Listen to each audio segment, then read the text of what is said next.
मसीह यस्सु के कादर अजीम नाम में आप सबकी सलामती हो। मैं आप सबको हमारे हर रोज की बाइबल रीडिंग के प्रोग्राम में खुशामदीद कहती हूँ। मेरे अजीजों, कल हमने खुदावंद के कलाम में से खरूज की किताब उसके 17वें बाब को पढ़ा था, जिसमें हमने खास तौर पर सीखा था कि किस तरह से कौम बनी इसराइल की तारीख में सबसे पहले अमालिकी कौम के लोग हैं जो आगे बढ़कर कौम बनी इसराइल के लोगों से जंग करते हैं और खुदावंद अपनी कौम के लोगों के लिए लड़ता है और उनको फतह बख्शता है। और यहाँ तक खुदावंद वादा करता है कि वो अमालिकियों को जो है वो दुनिया से उनका नामो निशान मिटा डालेगा। तो आज हम खुदावंद के कलाम को आगे बढ़ते हुए पढ़ेंगे। खरूज की किताब उसका 18वां बाब और उसकी पहली आयत से लेकर 27वीं आयत तक यानी कि बाब के आखिर तक पढ़ेंगे। और आज का हवाला जो है वो भी बड़ा खास हवाला है और जरूर है कि हम इसको जो है वो शुरू से लेकर आखिर तक सीखें और समझें ताकि खुदावंद में मजीद और ज्यादा आगे बढ़ सकें। इससे पहले मैं खुदावंद के कलाम को पढ़ना शुरू करूं, मैं आप सबसे गुजारिश करती हूं, आप जितने मेरे साथ ऑनलाइन आ चुके हैं इस वीडियो को अपनी वॉल पर और दूसरे ग्रुप्स में शेयर करें ताकि मजीद लोग हमें खुदावंद का कलाम सुनने के लिए ज्वाइन कर सके। और साथ ही अगर आप अपने कुछ फ्रेंड्स को ऑनलाइन देखते हैं तो आप उनको इनवाइट भी कर सकते हैं इस लाइव वीडियो में ताकि वो भी हमें ज्वाइन करें और खुदावंद के कलाम को सीख सकें। मेरे साथ आज सुबह अपनी बाइबल मुकद्दस को खोलें और निकालें खरूज की किताब उसके 18वें बाब की पहली आयत से यूं लिखा है, और जो कुछ खुदावंद ने मूसा और अपनी कौम इसराइल के लिए किया और जिस तरह वो खुदावंद ने इसराइल को मिस्र से निकाला, सब मूसा के खुसर यत्रू ने जो मिद्यान का काहिन था सुना। और मूसा के खुसर यत्रू ने मूसा की बीवी सफूरा को जो मेके भेज दी गई थी और उसके दोनों बेटों को साथ लिया। इनमें से एक का नाम मूसा ने ये कहकर जरसूम रखा था कि मैं परदेश में मुसाफिर हूँ, और दूसरे का नाम ये कहकर अलीअजर रखा था कि मेरे बाप का खुदा मेरा मददगार हुआ और उसने मुझे फिरौन की तलवार से बचाया। और मूसा का खुसर यत्रू उसके बेटों और बीवी को लेकर मूसा के पास उस बियाबान में आया जहां खुदा के पहाड़ के पास उसका डेरा लगा था। और मूसा से कहा कि मैं तेरा खुसर यत्रू तेरी बीवी को और उसके साथ उसके दोनों बेटों को लेकर तेरे पास आया हूँ। तब मूसा अपने खुसर से मिलने को बाहर निकला और कोर्निश बजा लाकर उसको चूमा और वो एक दूसरे की खैरो आफियत पूछते हुए खैमा में आए। और मूसा ने अपने खुसर को बताया कि खुदावंद ने इसराइल की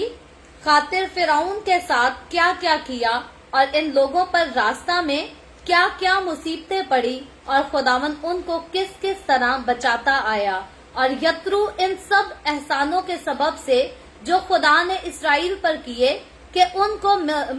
मिस्रियों के हाथ से नजात बख्शी बाग बाग हुआ। और यत्रू ने कहा, खुदावंद मुबारक हो जिसने तुमको मिस्रियों के हाथ और फिरौन के हाथ से नजात बख्शी और जिसने इस कौम को मिस्रियों के पंजा से छुड़ाया। अब मैं जान गया कि खुदावंद सब माबूदों से बड़ा है, क्योंकि वो उन कामों में जो उन्होंने गरूर से किए उन पर गालिब हुआ। और मूसा के खुसर यत्रू ने खुदा के लिए सोखनी कुर्बानी और जबिये चढ़ाए और हारून और इसराइल के सब बुजुर्ग मूसा के खुसर के साथ खुदा के हुजूर खाना खाने आए। और दूसरे दिन मूसा लोगों की अदालत करने बैठा और लोग मूसा के आसपास सुबह से शाम तक खड़े रहे। और जब मूसा के खुसर ने सब कुछ जो वो लोगों के लिए करता था देख लिया तो उससे कहा, ये क्या काम है जो तू लोगों के लिए करता है? तू क्यों कर आप अकेला बैठता है और सब लोग सुबह से शाम तक तेरे आसपास खड़े रहते हैं? मूसा ने अपने खुसर से कहा, इसका सबब ये है कि लोग मेरे पास खुदा से दरियाफ्त करने के लिए आते हैं। जब उनमें कुछ झगड़ा होता है तो वो मेरे पास आते हैं और मैं उनके दरमियान इंसाफ करता और खुदा के अहकाम और शरीयत उनको बताता हूँ। तब मूसा के खुसर ने उससे कहा कि तू अच्छा काम नहीं करता, इससे तू क्या बल्कि ये लोग भी जो तेरे साथ हैं कते भूल जाएंगे, क्योंकि ये काम तेरे लिए बहुत भारी है, तू अकेला इसे नहीं कर सकता। अब तू मेरी बात सुन, मैं तुझे सलाह देता हूँ और खुदा तेरे साथ रहे। تو ان لوگوں کے لیے خدا کے سامنے جایا کر اور ان کے سب معاملے خدا کے پاس پہنچا دیا کر، اور تو رسوم اور شریعت کی باتیں ان کو سکھایا کر، اور جس راستہ ان کو چلنا اور جو کام ان کو کرنا ہو وہ ان کو بتایا کر، اور تو ان لوگوں میں سے ایسے لائق اشخاص چن لے جو خدا طرز اور سچے اور رشوت کے دشمن ہوں، اور ان کو 1000 اور 100 اور 50 اور 10 آدمیوں پر حاکم بنا دے کہ وہ ہر وقت لوگوں کا انصاف کیا کریں، اور ایسا ہو کہ بڑے بڑے مقدمے تو وہ تیرے پاس لائیں اور چھوٹی چھوٹی باتوں کا فیصلہ خود ہی کر دیا کریں۔ یوں تیرا بوجھ ہلکا ہو جائے گا اور وہ بھی اس کے اٹھانے میں تیرے شریک ہوں گے۔ اگر تو یہ کام کرے اور خدا بھی تجھے ایسا ہی حکم دے تو سب کچھ جھیل سکے گا، اور یہ لوگ بھی اپنی جگہ اطمینان سے جائیں گے۔ اور موسیٰ نے اپنے خسر کی بات مان کر جیسا اس نے بتایا تھا ویسا ہی کیا، چنانچہ موسیٰ نے سب اسرائیلیوں میں سے لائق اشخاص چنے اور ان کو 1000 اور 100 اور 50 اور 10 آدمیوں کے اوپر حاکم مقرر کیا۔ سو یہی ہر وقت لوگوں کا انصاف کرنے لگے۔ مشکل مقدمات تو وہ موسیٰ کے پاس لے آتے تھے، پر چھوٹی چھوٹی باتوں کا فیصلہ خود ہی کر دیتے تھے۔ پھر موسیٰ نے اپنے خسر کو رخصت کیا اور وہ اپنے وطن کو روانہ ہو گیا۔ خداوند کے پاک کلام پڑھے اور سنے جانے پر خداوند کی برکت ہو۔ خداوند کا شکر ہو میرے عزیزو۔ خروج کی کتاب اس کے 18ویں باب کی پہلی آیت سے لے کر ہم نے 27ویں آیت تک خداوند کے کلام کو پڑھا ہے، جس میں ہم نے آج اس چیپٹر کی جو ہے وہ مکمل پوری ریڈنگ کو جو ہے کیا ہے۔ اور میں پھر سے آپ کو یاد دلاتی چلوں، وہ لوگ جو ہمیں ڈیلی بائبل ریڈنگ کے پروگرام میں جوائن کرتے ہیں، یا اگر کوئی نیا آج ہمیں جس نے جوائن کیا ہے، میں ان کو بھی یہ بات جو ہے وہ یاد کراتی جاؤں، ریمائنڈ کراتی رہوں۔ ہم بائبل مقدس میں خاص اس تاریخ کے بارے میں پڑھ رہے ہیں، اس ہسٹری کے بارے میں پڑھ رہے ہیں جو قوم بنی اسرائیل کے غلامی کے گھر سے نکلنے سے لے کر وعدے کی سرزمین یعنی کہ ملک کنعان میں داخل کرنے تک کا جو ہے بیچ کا ان کا جو راستہ ہے، وہ سارا سفر جو یہ بیابان میں طے کرتے ہیں، اور وہ سارے 40 سال جو یہ بیابان میں گزارتے ہیں۔ ہم ان سارے واقعات کے بارے میں پڑھ رہے ہیں، سیکھ رہے ہیں، اور ہم نے بائبل مقدس میں بڑے خوبصورت خدا کے جو ہے وہ عجیب معجزات کے بارے میں، قدرت کے خداوند کے ایسے مناظر کے بارے میں ہم نے سیکھا ہے جن کو انسان جو ہے وہ تصور نہیں کر سکتا، لیکن حقیقی طور پر جو کام انسان کے لیے ناممکن نظر آتے ہیں، خدا کے نزدیک سارے کام جو ہے وہ ممکن ہو جاتے ہیں۔ اور خدا جو ہے وہ ہمیشہ ناممکن کاموں کو جو ہے وہ ممکن بناتا رہا ہے، آج بھی بنا کر دکھاتا ہے، اور فیوچر میں بھی خدا جو ہے وہ ہمیشہ اپنی قدرت کے ساتھ اسی طرح جلالی کام کر کے اپنے لوگوں کے لیے تمام ناممکن کاموں کو جو ہے وہ ممکن بناتا رہے گا، جب تک کہ خداوند یسوع کی بادشاہی نہ آ جائے، کیونکہ جب یسوع کی بادشاہی آ جائے گی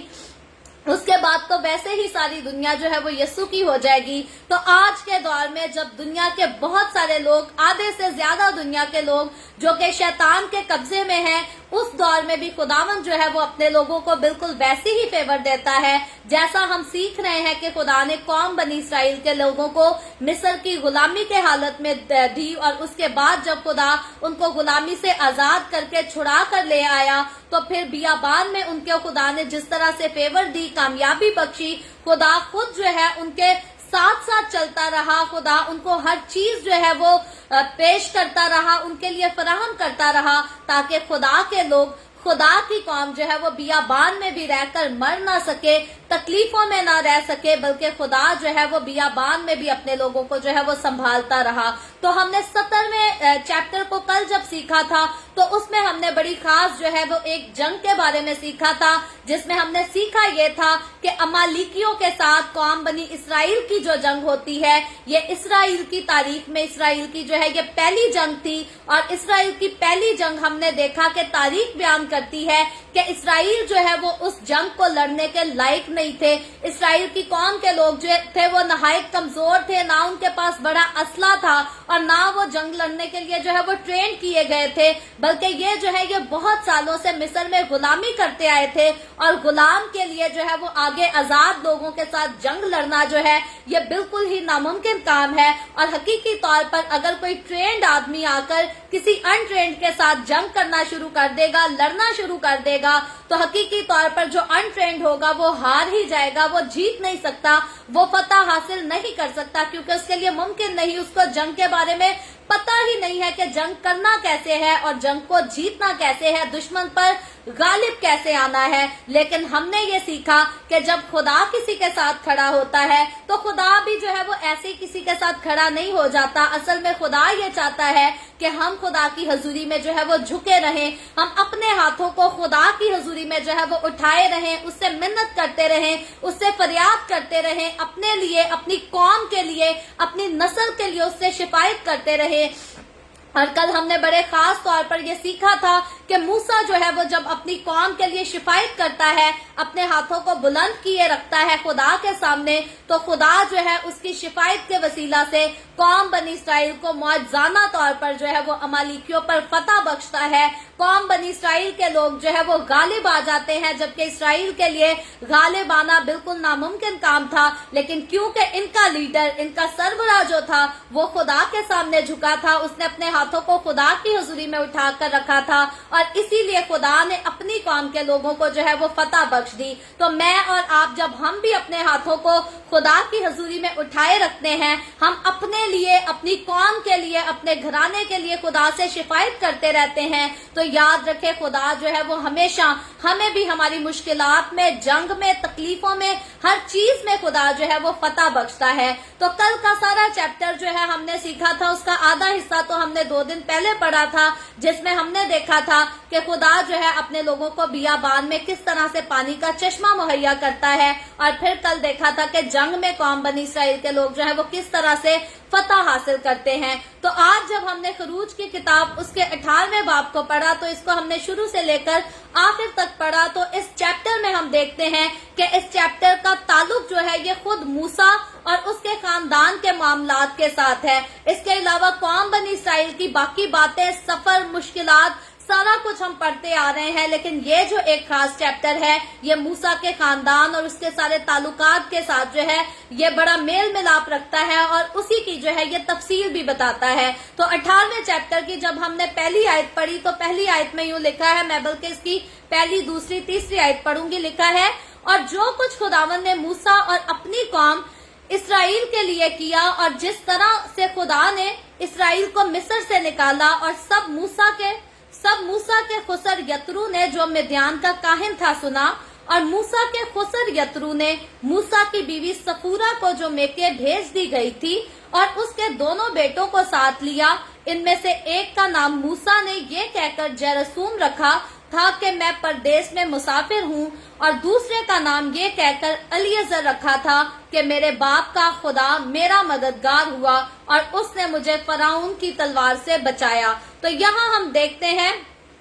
कि यहाँ इसको पढ़ने से हमें मालूम होता है, पता चलता है कि बनी इसराइल पर जो है खुदा के जलाली ज़हूर और उनकी मौजज़ाना फतह का चर्चा जो है वो उस वक्त सारे मुल्कों में हो रहा था। यानी कि जहां वो रह रहे थे, जहां से वो गुजर रहे थे, वहां तो पता था आसपास के लोगों को, लेकिन उसके बावजूद जैसे मिस्र पर बहुत सारी आफतें आई, मिस्र का बादशाह फिरौन और उसकी कौम जो है वो नेस्तो नाबूद हो गए, बर्बाद हो गए, हलाक हो गए, इन सारे कामों का बयान जो है वो आसपास के सारे ममालिक में बड़ा अरूज पर था। लोग इसके बारे में जिक्र करते थे। जैसे आज कोई भी बात हो जाती है तो एक घर में बात होती है, 10 घरों में सुबह तक वैसे ही खबर पहुंच गई होती है, सुबह से शाम होती है तो 100 घरों तक खबर पहुंच चुकी होती है, और फिर हजारों में खबर फैल जाती है कि जी इसके घर ये हुआ है, ये काम हुआ है। तो इसी तरह ये जो काम खुदा ने कौम बनी इसराइल को मुल्क मिस्र से निकालने वाला काम किया था, याद रखें ये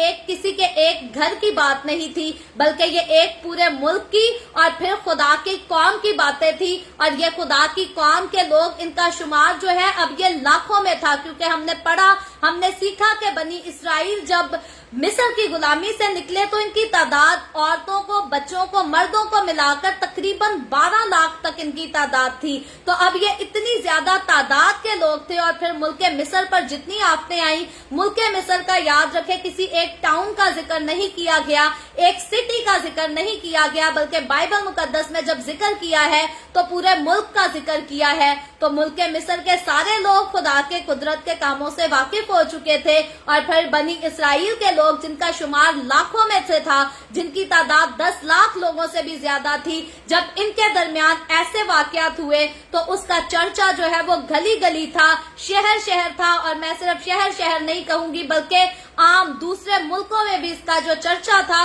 वो कसरत से हो रहा था। और साथ ही हम देखते हैं कि मूसा को जो इज्जत खुदा ने दी थी, खुदा की तरफ से मूसा को जो इज्जत मिली थी, जो एहतराम मिला था, इसका जिक्र भी जो है ये हर खासो आम की जुबान पर जो है उस वक्त आम हो चुका था। सबको पता था कि कोई मूसा नाम का आदमी है जिसको खुदा ने चुना और उसको खुदा ने आगे सामने खड़ा किया, उसको इस्तेमाल किया, और उसके वसीला से खुदा ने इसराइली कौम को जो है मिस्र की गुलामी से आजाद किया। और यहाँ तक कि जब बैरे कुलजम का वाकया हुआ था तो बैरे कुलजम का वाकया भी जो है वो उस वक्त तारीख में जो है एक आम वाकया था, क्योंकि इंसान ऐसा सोच नहीं सकता था कि बैरे कुलजम 2 हिस्सों में डिवाइड हो जाएगा और बनी इसराइल तो वहां से गुजर जाएंगे, लेकिन जब मिस्रियों की बारी आएगी तो वही दरिया का पानी जो है वो फिर से आपस में मिल जाएगा और मिस्री लोग जो है वो वहां पर डूब जाएंगे, हलाक हो जाएंगे, और उनका नामो निशान जो है खुदा दुनिया से मिटा डालेगा। तो ये सारे वाकयात जो है ये खुदा की कुदरत के अजीब वाकयात थे, और इसीलिए इनका बयान जो था, इनका चर्चा जो था वो भी बहुत आम था, और मूसा के नाम का चर्चा भी जो है वो भी उस वक्त जो है वो बहुत आम हो चुका था। और इसीलिए जब मूसा के सुसर यत्रू ने, यानी कि बाइबल मुकद्दस में खुसर का वर्ड भी यूज हुआ है, हम आम अपने जुबान में जो है इसको सुसर के वर्ड के साथ जो है वो जिक्र करते हैं, तो मूसा का जो खुसर जिसके लिए लिखा गया है, यत्रू उसका नाम था, उसने जब ये सारा कुछ सुना तो वो खुद जो है वो मालूम करने के लिए, पता करने के लिए, और मूसा और सारी कौम को जो है वो मुबारकबाद पेश करने के लिए, उनके साथ जो है वो खुशी मनाने के लिए उसके पास हाजिर हो जाता है, वो उनके पास आता है, क्योंकि यत्रू जो है वो खुदा और उसकी उम्मत दोनों की इज्जत करता था, उनका एहतराम करता था। और जब वो मूसा से मुलाकात करने को आता है आज के चैप्टर के मुताबिक, तो हमने देखा कि वो मूसा की बीवी और उसके बच्चों को भी जो है वो भी अपने साथ लेकर आता है, ताकि वो भी मूसा से जो है वो मुलाकात कर सकें। और मूसा के बीवी और बच्चे उसके ससुर के पास, हमने ऑलरेडी सीखा था कि वापस जो है ये उस वक्त भेजे गए थे जब मूसा मिस्र को जो है वो रवाना हुआ था, खुदा के हुक्म के मुताबिक रवाना हुआ था, और रास्ता में उसे खुदावंद मिला था, लेकिन तब रास्ता में खुदावंद उसे शफकत की हालत में नहीं मिला था बल्कि गजब की हालत में मिला था, क्योंकि मूसा ने अपने बेटे का जो है वो खतना नहीं कराया था, और खुदा का हुक्म था कि बनी इसराइल के सारे लोग जो हैं वो अपने मर्दों के जो है वो खतने कराया करें, अपने बच्चों के खतने कराया करें, लेकिन मूसा ने जो है वो ऐसा नहीं किया था, और इसीलिए खुदा रास्ता में मूसा से गजब की हालत में मिला। और उसी वाक्य से मूसा की बीवी और उसके बच्चे जो हैं वो मूसा के ससुर यत्रू के पास वापस भेज दिए गए थे। और अब हम देखते हैं कि मूसा का खुसर जो है यत्रू मूसा की बीवी और उसके बच्चों को जो है तीनों को उसके पास वापस ले आता है। और क्यों ये ऐसा क्यों होता है? क्योंकि वो अपनी बेटी को जो है वो उसके शौहर से और उसके बच्चों को जो है उनके बाप से दूर रखना नहीं चाहता। तो आज वो सारे घर जिनके बीच में रिलेशंस में जो है शादीशुदा रिलेशंस में बहुत किस्म के झगड़े चल रहे हैं, उनके लिए ये सीखने वाली बात है कि कभी भी ना तो शौहर को अपनी बीवी से और बच्चों से अलग करना चाहिए और ना कभी बीवी को अपने शौहर से और उनके बच्चों से जो है वो अलग करना चाहिए, क्योंकि खुदावंद का कलाम सिखाता है जिसको खुदा ने जोड़ा उसे आदमी जुदा न करे। फिर मामला कैसे भी हो, अक्सरोकात जब शादियां होती हैं और अक्सरोकात गीत गाया जाता है बड़ी खूबसूरती से, जिनको खुदा ने जोड़ा है कभी उनको जुदा न करना। तो इस गीत का जो आखिरी अंतरा है उसकी आखिरी जो लाइन है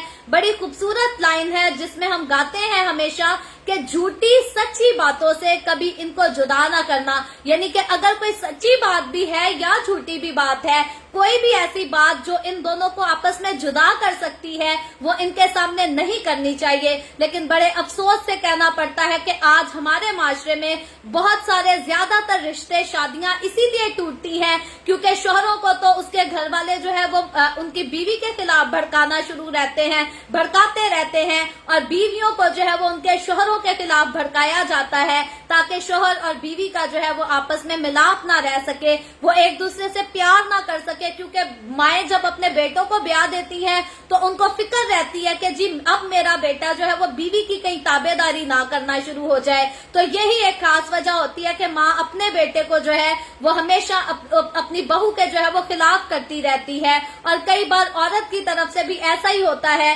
कि वहां भी जो है बहनों को टेंशन रहती है, माँ को टेंशन रहती है, जी हमारी बेटी कहीं अगले घर जाकर घुल मिल ना जाए, हमें भूल ना जाए, हमें उसकी याद आती है। तो वो भी ऐसे ही करती हैं कि उसके शोहर की वीकनेसेस को जो है वो बीवी के सामने डिस्कस करती रहती हैं ताकि बीवी का भी दिल जो है वो अपने शोहर के साथ ना लग सके। लेकिन याद रखे, जब भी किसी का मिलाप होता है, जब भी कोई मर्द और औरत मियाँ बीवी का रिश्ता शुरू करते हैं, तो फिर उनके अंदर कोई कमजोरी हो, कोई वीकनेस हो, किसी भी रिश्तेदार का, किसी भी दोस्त का, यहाँ तक के सगे माँ बाप का या सगे बहन भाई का भी कोई हक नहीं पहुंचता कि उनको झूठी बातों से या फिर भले सच्ची बातें भी हों, सच्ची बातें भी सुनाकर उनको जो है वो जुदा किया जाए। क्योंकि खुदा के कलाम का हुक्म ये है कि जिनको खुदा ने जोड़ा है उनको आदमी, फिर वो कोई भी आदमी हो, जुदा ना करे, बिल्कुल जुदा ना करे और कभी भी जुदा ना करे। क्योंकि याद रखे, बेटे का माँ बाप के साथ रिश्ता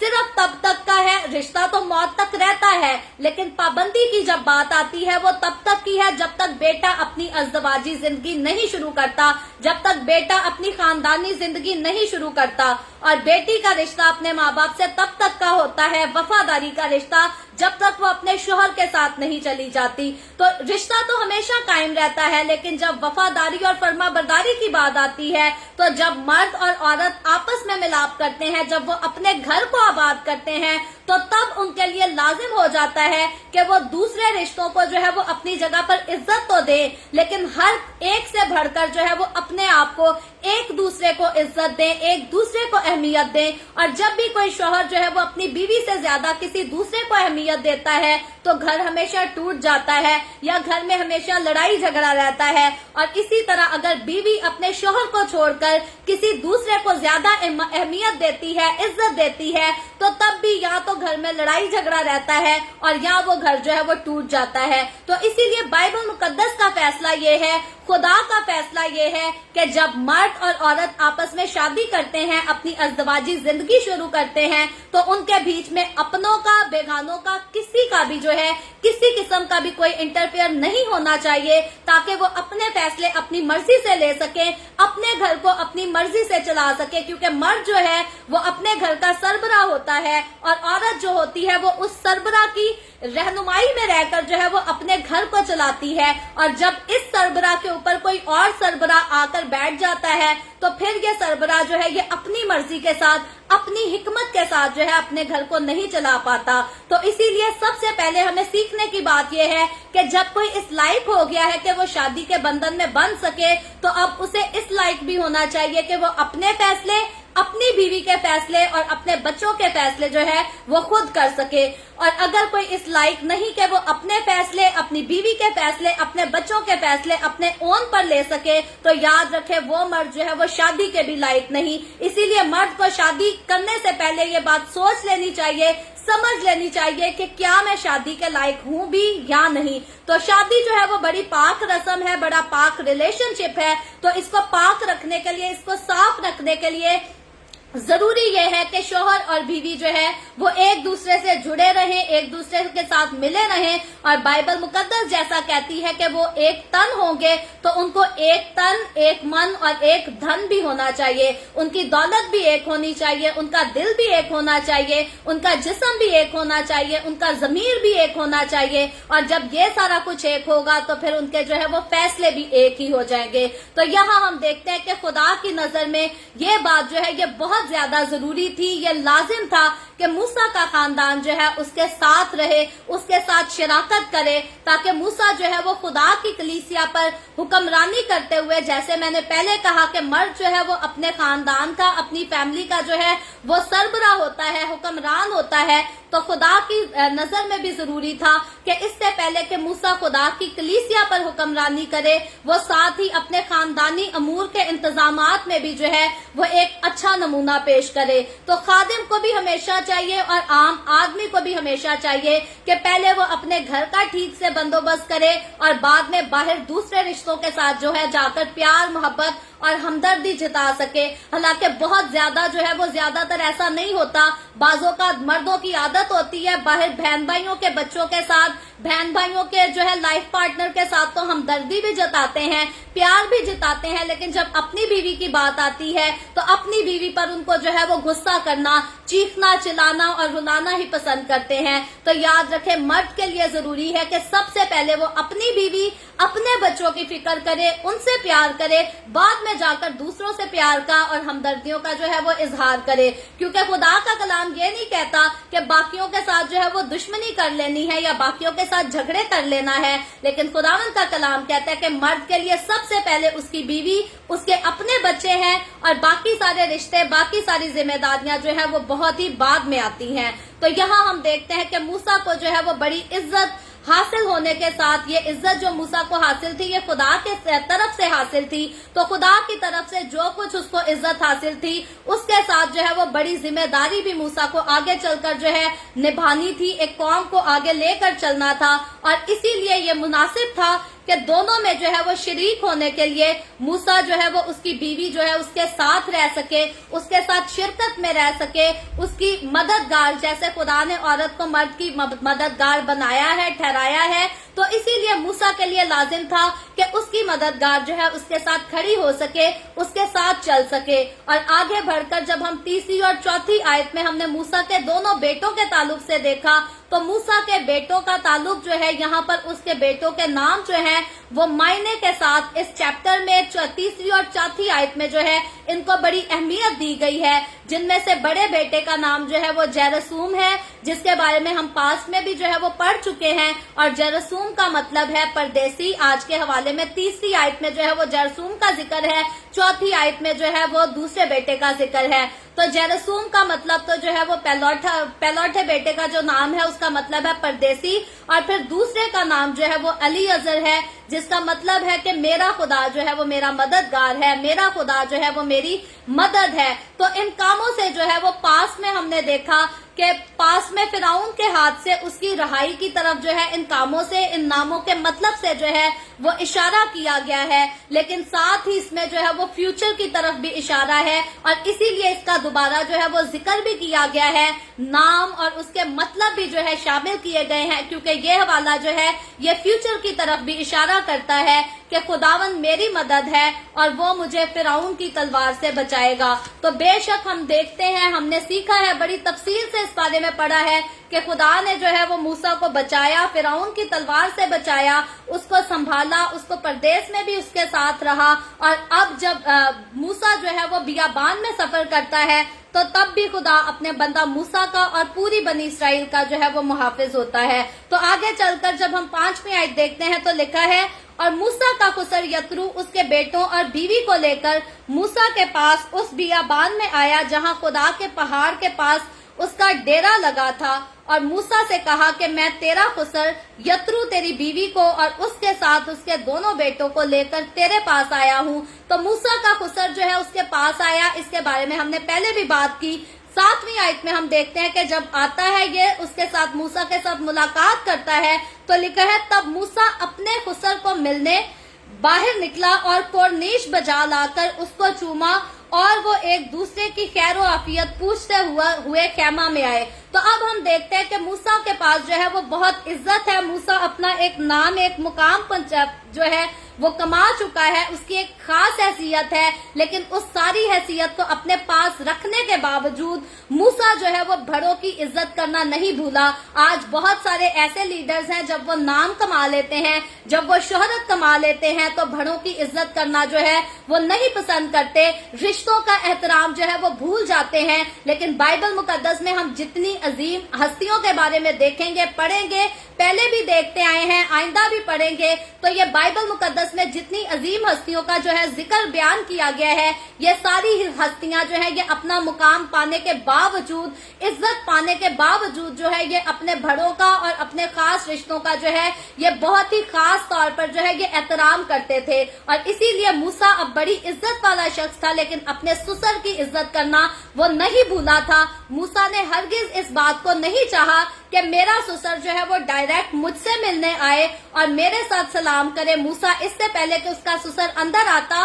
वो खुद अपने ससुर से निकलकर बाहर मिलने जाता है और एहतरामत उसको जो है वो चूम कर मिलता है। और 8वीं आयत में लिखा है, और मूसा ने अपने ससुर को बताया कि खुदावन ने इसराइल की खातिर फिरौन के साथ क्या क्या किया और इन लोगों पर रास्ता में क्या क्या मुसीबतें पड़ी और खुदावन उनको किस तरह से बचाता आया। तो यहाँ हम सीखते हैं कि चूंकि मूसा का खुसर जो है वो ऑलरेडी वाकिफ था, जानता था सारे माजरे को, लेकिन उसके बावजूद जब मूसा अपने खुसर से मिलता है तो पहले तो उसके खुसर ने जो है वो मशहूरी सुनी थी आम लोगों से, लेकिन अब जब वो मूसा जो है खुद उसको अपनी जुबान से मूसा को सारा अपने खुसर को सारा मामला बताता है, तो 9वीं आयत में लिखा है, और यत्रू इन सब एहसानों के सबब से जो खुदावन ने इसराइल पर किए कि उनको मिस्रियों के हाथ से नजात बख्शी बाग बाग हुआ। तो अब पहले तो उसके खुसर यत्रू ने जो है वो बाहर से सुना था, अब जब मूसा के मुंह से भी वो सुनता है तो वो और ज्यादा खुशी का इजहार करता है। बाग बाग होना मतलब वो बहुत ही ज्यादा खुश हो जाता है। और 10वीं आयत में लिखा है, और यत्रू ने कहा, खुदावन मुबारक हो जिसने तुमको मिस्रियों के हाथ और फिरौन के हाथ से नजात बख्शी और जिसने इस कौम को मिस्रियों के पंजा से छुड़ाया। तो अब यहाँ पर यत्रू जो है वो हर चीज में, हर बात में जो है वो खुदावन के नाम को जलाल देता है। तो आगे चलकर जब हम 11वीं आयत को पढ़ते हैं तो लिखा है, अब मैं जान गया कि खुदावन सब माबूदों से भरा है, क्योंकि वो उन कामों में जो उन्होंने गरूर से किए उन पर गालिब आया। तो अब सारे मामले में, सारी बातों में जो है यहाँ पर यत्रू खुदा के नाम की ताजीम करता है और इस बात का ऐलान करता है, वो खुद इकरार करता है कि मैं जान गया कि दुनिया में वैसे तो माबूद जो है वो और हैं, बहुत सारे माबूद हैं, लेकिन इसराइल का खुदा जो है वो इन सारे माबूदों से बड़ा खुदा है, वो असली खुदा है, वो सच्चा खुदा है, वो कुदरत वाला खुदा है, क्योंकि वो हर एक पर जो है वो गालिब आने वाला खुदा है। और 12वीं आयत में लिखा है, और मूसा के खुसर यत्रू ने खुदा के लिए सोखनी कुर्बानी और जबिये चढ़ाए, और हारून और इसराइल के सब बुजुर्ग मूसा के खुसर के साथ खुदा के हुजूर खाना खाने आए। तो यहाँ हम देखते हैं कि मूसा का ससुर और मूसा जब इन सारी बातों को डिस्कस करते हैं तो यहाँ खुदा की ताजीम करते हुए, खुदा की शुक्रगुजारी करते हुए खुदा के नाम पर जो है वो कुर्बानी चढ़ाई जाती है और ये सारे मिल मिलाकर जो है वो आपस में खुशी का खाना खाते हैं और खुदावन की सारे कामों के लिए जो है वो शुक्रगुजारी करते हैं। तो मुझे और आपको, हमें भी ऐसा ही करना चाहिए। बाज़-औक़ात हमारी कौम में ज्यादातर फैमिलीज का ये हाल है कि जब भी उनकी जिंदगियों में मुआवजात होते हैं, कई बार ऐसे पेरेंट्स हैं जो 10-10 साल, 18-18 साल भी जो है वो औलाद के लिए तरसते हैं, दुआ करते हैं, इधर जाते हैं उधर जाते हैं, हमें औलाद मिल जाए, और जब उन्हें औलाद मिल जाती है तो वो खुदा की शुक्रगुजारी करने के बजाय जो है वो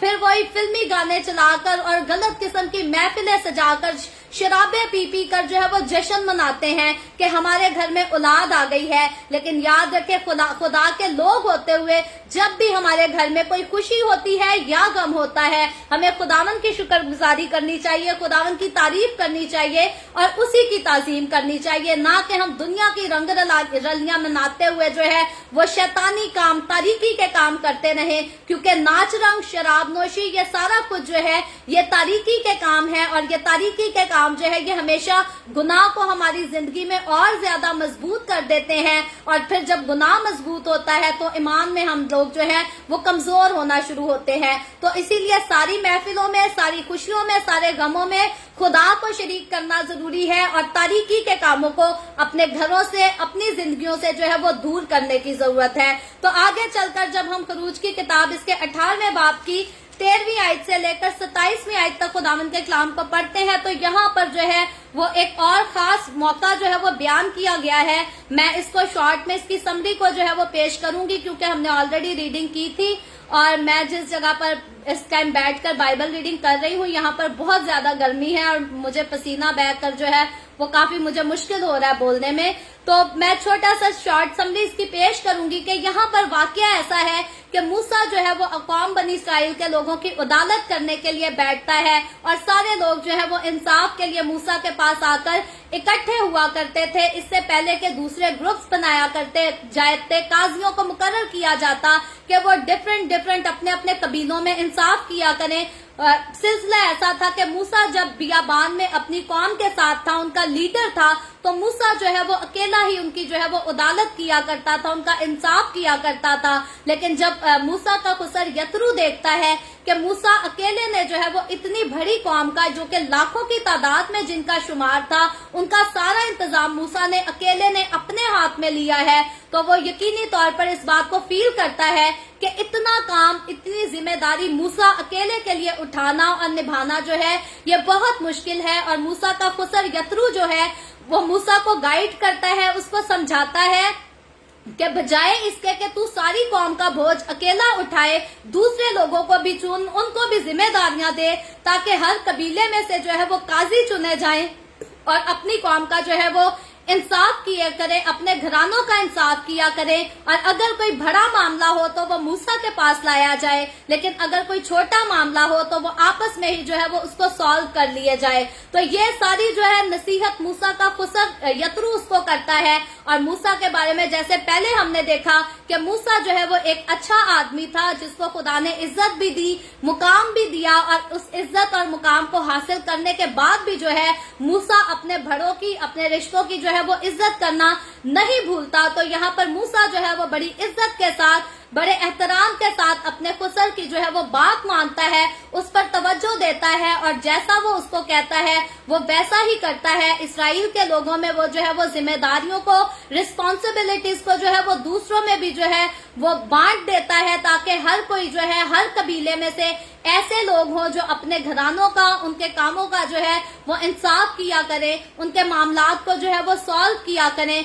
और जो बड़े मामलात होंगे उनको जो है वो मूसा के पास जो है वो लाया जाएगा और मूसा जो है उनको सॉल्व करेगा। और हम देखते हैं कि आखिरी आयत में इस चैप्टर को जो है खत्म करते हुए बताया ये गया है कि जब मूसा अपने खुसर यत्रू की बात को मान लेता है और सारे इंतजामात को इतनी तरतीब के साथ जो है वो तश्कील दे देता है, तो उसके बाद मूसा का खुसर जो है वो उससे अकेला रवाना हो जाता है और मूसा की बीवी और उसके बच्चे जो हैं मूसा ही के पास छोड़ दिए जाते हैं, ताकि मूसा जो है बनी इसराइल को संभालने के साथ साथ अपनी बीवी और अपने बच्चों की जिम्मेदारी भी जो है वो खुद उठा सके। तो वो सारे शोहर जो इस बात से बेखबर होते हैं और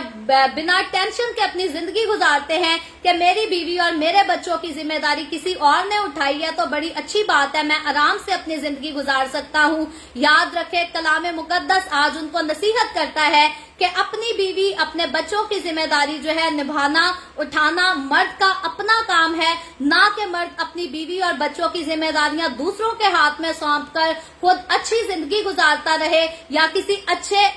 जो है ओहदे पे बैठकर किसी अच्छे मुकाम को संभाल सके। याद रखे, अगर अच्छा ओहदा है तो वो खुदा की तरफ से है, लेकिन बीवी जो है वो खुदा की तरफ से एक खास तोहफा है, एक खास गिफ्ट है। और खुदा चाहता है कि हर मर्द जो है वो अपनी बीवी का होकर रहे, उसके साथ मोहब्बत करे, उसके साथ मिलाप करके रहे। और यहाँ तक मर्द के लिए लिखा गया है कि जब बीवी उसकी जिंदगी में आए तो वो सारी चीजों को, सारे रिश्तों को जो है वो एक साइड पे करके सबसे ज्यादा इज्जत, सबसे ज्यादा एहतराम, सबसे ज्यादा मोहब्बत जो है वो अपनी बीवी के साथ कर सके। तो आगे चलकर फ्यूचर में हम जरूर सीखेंगे कि जो मर्द खुदा के हुक्मों को मानेगा, अपनी बीवी बच्चों के साथ वफादार रहेगा, उनको खूब संभालेगा, तो खुदा ऐसे मर्द को किस तरह से जो है वो बरकतों से नवाजेगा। तो घरों में बरकतें इसीलिए नहीं आती जब मर्द और औरत के बीच में दूसरों का इंटरफेयर होता है, और जिस घर में नहीं होता उस घर में मर्द औरत प्यार मोहब्बत से रहते हैं, बच्चों की तरबियत खूबसूरती से की जाती है,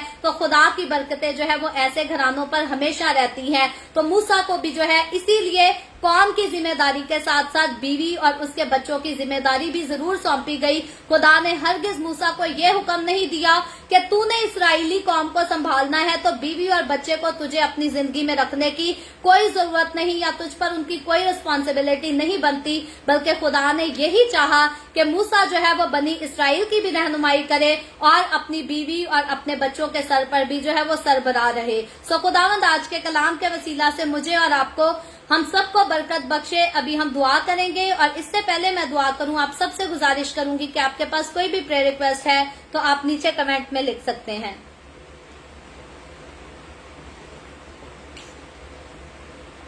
आए हम दुआ करेंगे। Hallelujah hallelujah. प्यार से भरे जिंदा आसमानी बाप, लश्करों के रब यहोवा यरी, मैं तेरे प्यारे बेटे अपने प्यारे खुदावन यीशु मसीह के नाम में तेरे कदमों में आती हूँ। खुदावन मैं तेरी शुक्रगुजारी करती हूँ आज के इस वक्त के लिए जो तूने हमें बख्शा ताकि हम तेरे पाक कलाम को पढ़कर इससे बरकत हासिल कर सकें। खुदावन मेरे साथ जितने लोग ऑनलाइन आए हैं तेरे कलाम को सुनने के लिए, इन तमाम लोगों पर अपना हाथ बढ़ा, बरकत दे खुदावन। तू हर एक को खुदावन अपने जलाल के लिए इस्तेमाल कर अपनी वफादारी में रहने का फजल बख्श दे। इसी तरह खुदावन जितने लोगों ने इस वीडियो के नीचे कमेंट्स में अपनी अपनी दरखास्तें लिखी हैं या व्हाट्सएप पे हमें अपनी दरखास्तें भेजी हैं, मैं तेरी बंदी होते हुए खुदावन तेरे लोगों की तमाम दरखास्तों को तेरे सामने पेश करती हूँ, तुझसे मिन्नत करती हूँ, दरखास्त करती हूँ खुदावन तो अपने लोगों के साथ हो, अपने लोगों को अपने हाथों में ले, तमाम तरह की बीमारियों से, दुखों, तकलीफों, परेशानियों से आजाद कर, तमाम तरह की वबाओं से बचाकर अपनी पनाह में रख ताकि तेरे लोग तेरी शुक्रगुजारी करते रहें। खुदावन मैं तेरे तमाम कादमों को, मुकद्दसीन को, पाकलेसियाओं को, परस्तारों को तेरी हजूरी में याद करती हूँ। हर एक पर अपना हाथ बढ़ा, सबको अपनी पनाह मिले खुदावंद, अपने जलाल अपनी गवाही के लिए और ज्यादा कसरत से इस्तेमाल कर। मुझ पर अपना हाथ बढ़ा, the way of haven Facebook page पर अपना हाथ बढ़ा, अपने जलाल के लिए, रूहों की नजात के लिए खुदावंद और ज्यादा कसरत से इस्तेमाल कर। बनी इसराइल पर तेरी बरकत, तेरी सलामती हो और हम सब पर भी तेरी बरकत और सलामती हमेशा होती रहे। मसीह यस्सु के नाम में ये दुआ मांगती हूँ, आमीन।